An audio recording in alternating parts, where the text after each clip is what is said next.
Assalamualaikum warahmatullahi wabarakatuh. Sobat PK, pagi ini saya mengingatkan di program Pada Subuh PK Channel kepada seluruh Sobat PK dimanapun Anda berada. Masih soal Bank Syariah Indonesia yang kemarin error dan terakhir ada informasi serangan cyber yang melanda sistem Bank Syariah Indonesia. Persoalannya adalah apakah errornya sistem BSI ini merupakan bagian dari kelemahan sistem syariah? Karena kalau kita lihat komentar-komentar netizen, ini seolah-olah kejadian yang menimpa BSI ini adalah bagian dari kelemahan bank syariah. Padahal saudara, ini sebenarnya murni soal teknologi. Soal teknologi yang kemudian diretas atau terjadi kegagalan sistem.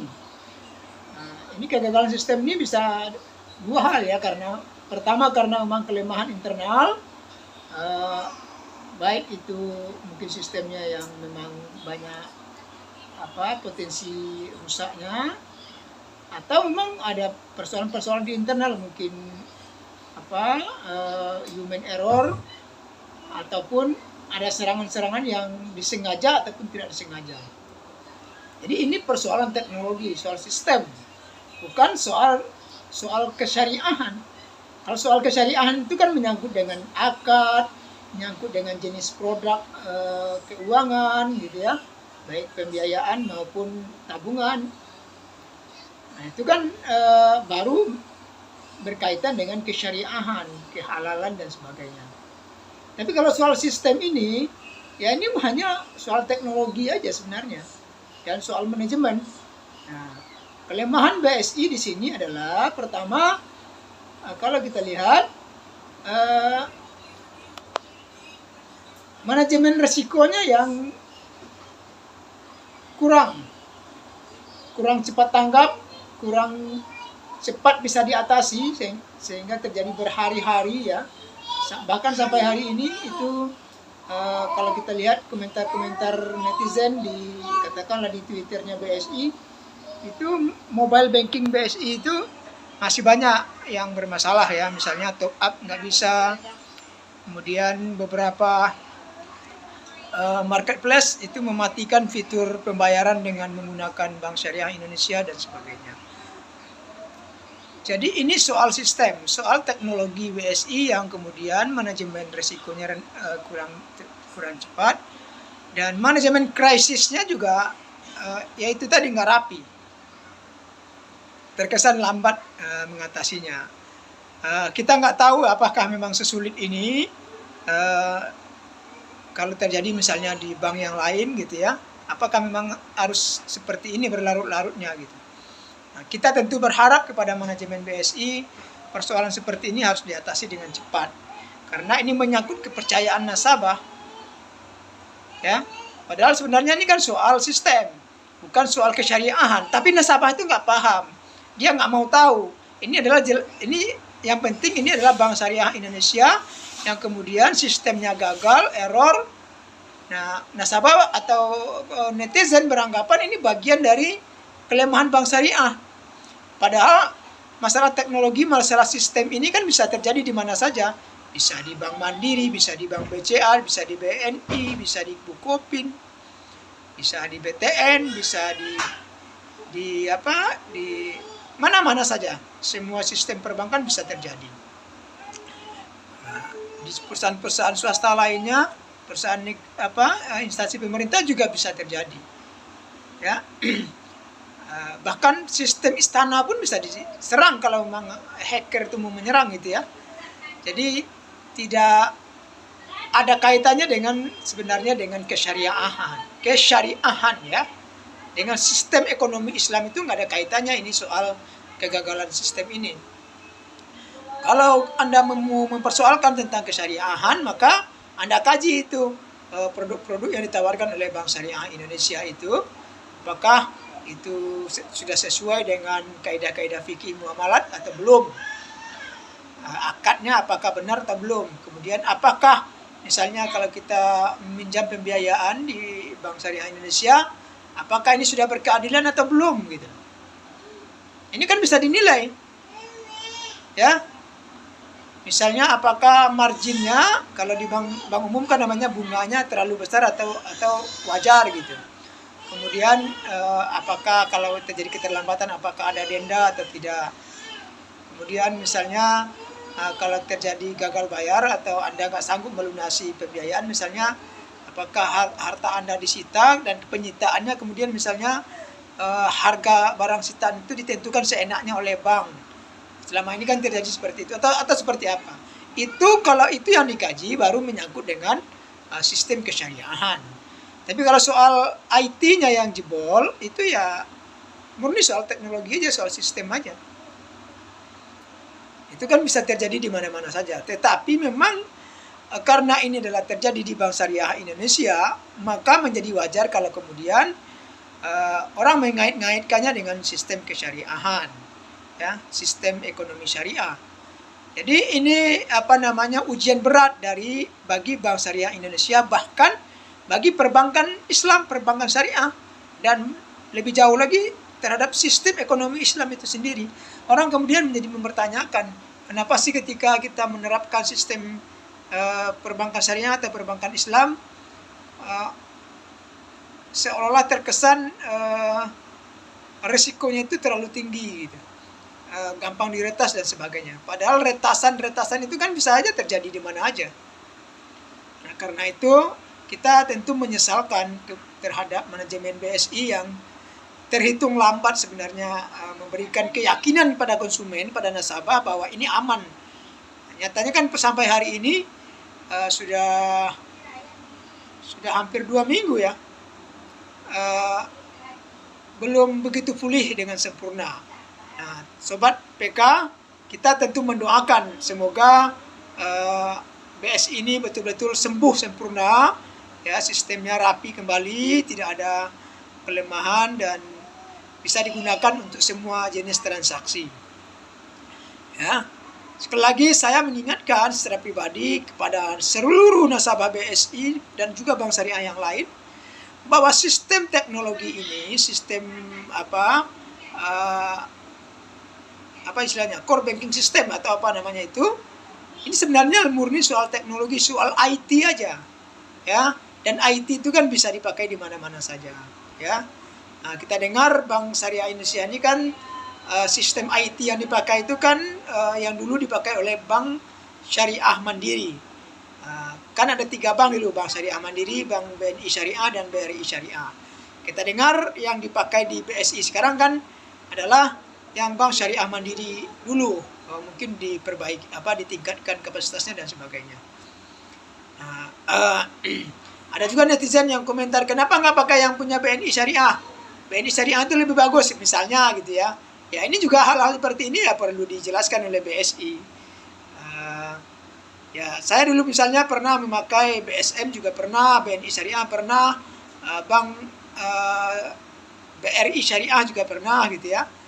Nah waktu itu aman-aman saja, ketiga-tiga sistem itu aman-aman saja. Tapi kenapa ketika sudah menjadi BSI, bank besar, justru terjadi insiden yang cukup lama seperti ini. Jadi 2 hal yang perlu kita ingatkan di sini. Pertama kepada nasabah, kepada netizen, kepada umat, kepada masyarakat, bahwa kegagalan sistem BSI ini, errornya yang berhari-hari ini, kalau menurut saya ini murni soal sistem, soal teknologi saja, soal IT. Tidak ada kaitan dengan sistem kesyariahan, ya. Kalau sistem kesyariahan silakan Anda kaji produk-produk keuangan yang ditawarkan oleh BSI itu, baik itu produk dananya, tabungannya, atau produk pembiayaannya. Nah, kalau di bank konvensional namanya kreditnya seperti apa gitu ya. Nah, itu yang dikaji kalau mau tahu tentang sistem kesyariahannya. Nah, tapi kalau IT ini sekali lagi ini soal teknis, soal operasional sebenarnya ya, yang bisa saja terjadi di mana saja. Itu yang pertama. Yang kedua, kepada manajemen BSI agar betul-betul dengan cermat diselesaikan ini dan diberikan keyakinan kepada konsumen bahwa ini aman, gitu ya. Jadi harus clear ini, penjelasannya harus clear dan betul-betul disiapkan antisipasi yang jangka panjang sehingga kemudian nasabah tidak kecewa, gitu ya. Saya tidak terbayang kalau kemudian misalnya nasabah ini rame-rame menuntut ganti rugi kepada BSI. Bayangkan jutaan nasabah yang menuntut ganti rugi. Ini lebih parah lagi nanti akibatnya terhadap Bank Syariah Indonesia. Bisa kolaps bank ini kan. Ribuan nasabah, jutaan nasabah yang mau komplain, mau menuntut ganti rugi, menuntut kompensasi misalnya. Ini kan bahaya. Nah, karena itu saya kira sebelum itu terjadi, saya menganjurkan kepada BSI agar menyiapkan kompensasinya. Harus ada kompensasinya ini. Jutaan nasabah yang dirugikan, baik nasabah-nasabah besar maupun nasabah-nasabah mungkin kecil, gitu ya. Tapi nasabah kecil pun tetap harus dihargai dong. Nah, walaupun misalnya uangnya cuma sedikit, tapi bisa jadi ya uang yang sedikit itu menjadi gantungan hidupnya di sana, gantungan usahanya di sana misalnya. Ada orang yang punya bisnis online misalnya. Dia selama ini karena keyakinan dia bank syariah itu adalah yang terbaik, dia tidak pakai bank konvensional. Maka ketika terjadi BSI seperti ini, bisa jadi bisnisnya itu terhenti. Jadi harus ada kompensasi dari BSI. Dan kompensasi itu tidak harus dalam bentuk uang, tidak harus dalam bentuk benda, gitu ya. Bisa aja dalam bentuk layanan misalnya.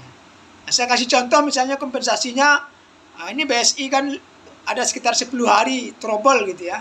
Jadi BSI misalnya memberikan layanan transaksi gratis untuk semua jenis transaksi terhadap nasabah BSI selama 10 hari. Misalnya biaya transfer gratis, cek saldo gratis, tarik tunai gratis. Itu terjadi semua transaksi dan antar semua bank, gitu ya.